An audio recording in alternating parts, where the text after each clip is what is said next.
नमस्ते। चलिए आज बात करते हैं एक ऐसी सुपर हीरो कहानी की जो जीत के बारे में कम और हार के बारे में ज्यादा है। एक ऐसी कहानी जो प्यार, टूटे हुए वादों और एक हीरो होने की सबसे भारी कीमत चुकाने पर बनी है। जी हाँ, हम बात कर रहे हैं द अमेजिंग स्पाइडरमैन 2 की। तो फिर सवाल यही आता है, एक हीरो को सबसे बड़ी कीमत क्या चुकानी पड़ती है?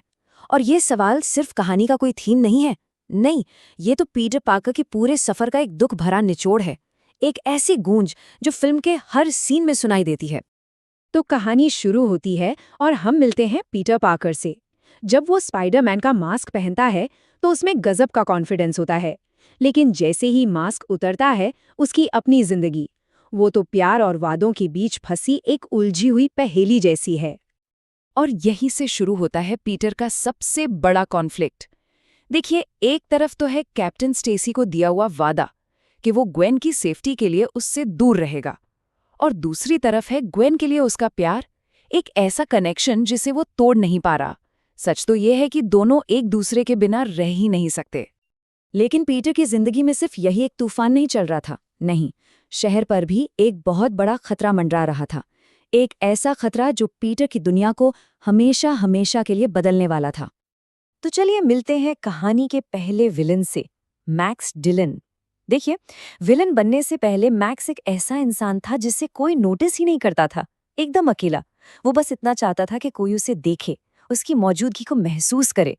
और फिर स्पाइडरमैन ने उसकी जान बचाई।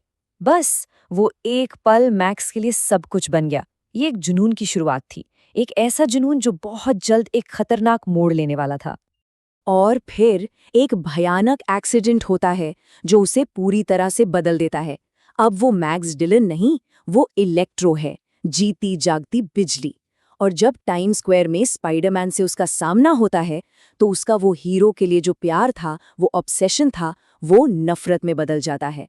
उसे लगता है कि जिस हीरो को वो पूछता था उसी ने उसे धोखा दिया है और अब उसे सिर्फ बदला चाहिए। लेकिन कहानी में खतरा सिर्फ एक नहीं है। दूसरा विलन वो कोई और नहीं बल्कि पीटर का अपना बचपन का दोस्त है, हैरी ऑसबॉर्न।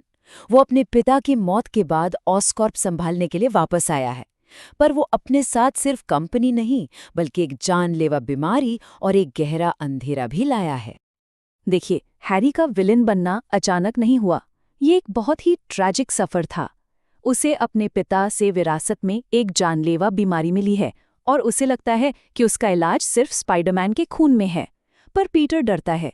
उसे नहीं पता कि उसके खून का क्या असर होगा, इसलिए वो मदद करने से मना कर देता है। और बस यही इनकार हैरी की आखिरी उम्मीद को भी तोड़ देता है और उसे नफरत और बदले की आग में झोंक देता है। और अब वो अपने ही सबसे अच्छे दोस्त के खिलाफ खड़ा है। और अब कहानी पहुंचती है अपने सबसे दिल दहला देने वाले मोड़ पर। एक ऐसा क्लाइमैक्स जहां कहानी के सारे धागे आकर मिलते हैं और एक बेहद भयानक तस्वीर बनाते हैं। सब कुछ उस क्लॉक टावर पर आकर रुक जाता है। हैरी, जो अब ग्रीन गॉब्लिन है, वो स्पाइडरमैन की सबसे बड़ी कमजोरी पर वार करता है, ग्वेन पर। दोनों के बीच एक भयानक लड़ाई होती है और उसी लड़ाई के बीच ग्वेन टावर से नीचे गिर जाती है। पीटर उसे बचाने की पूरी कोशिश करता है। वो अपना वेब फेंकता है और वो उसे पकड़ भी लेता है। लेकिन बस एक पल की देरी सब कुछ खत्म कर देती है। तब तक बहुत देर हो चुकी होती है।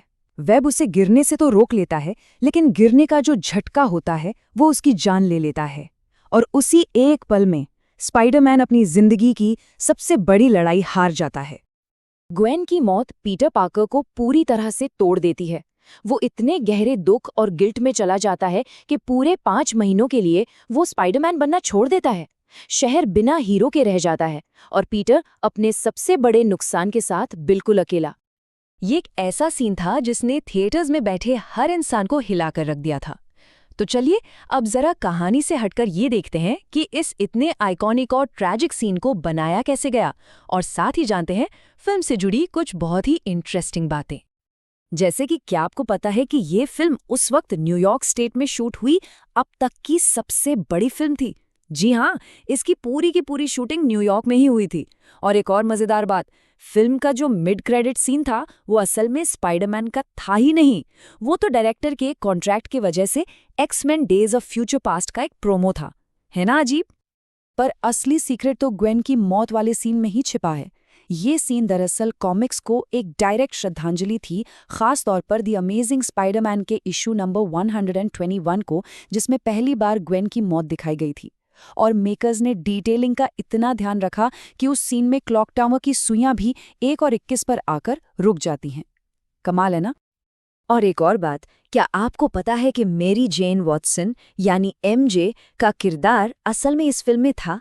एक्ट्रेस शाइलीन वुडली ने तो अपने सारे सीन्स शूट भी कर लिए थे, लेकिन एडिटिंग के वक्त उनके सारे सीन्स हटा दिए गए ताकि कहानी का पूरा फोकस सिर्फ और सिर्फ पीटर और ग्वेन की इस ट्रैजिक लव स्टोरी पर रहे। तो आखिर में ये पूरी कहानी हमें बताती क्या है? आइए फिल्म के जो पावरफुल थीम्स हैं उन्हें थोड़ा समझते हैं।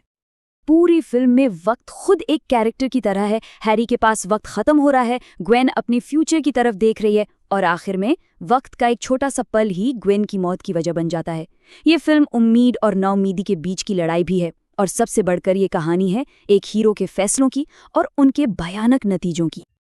लेकिन इतने दुख और अंधेरे के बाद भी उम्मीद की एक किरण बाकी थी। ग्वेन ने अपने ग्रेजुएशन स्पीच में उम्मीद पर जो बातें कही थी, वही शब्द पीटर को दोबारा खड़े होने की हिम्मत देते हैं, और वो अपने गम को पीछे छोड़कर अपने शहर को बचाने के लिए एक बार फिर स्पाइडरमैन बनकर वापस आता है। और यहीं पर कहानी हमें एक आखिरी सवाल के साथ छोड़ जाती है। जब कोई हीरो अपना सब कुछ खो दे, तो आखिर वो क्या चीज़ है जो उसे फिर से लड़ने की हिम्मत देती है? शायद यही इस कहानी का असली मतलब है।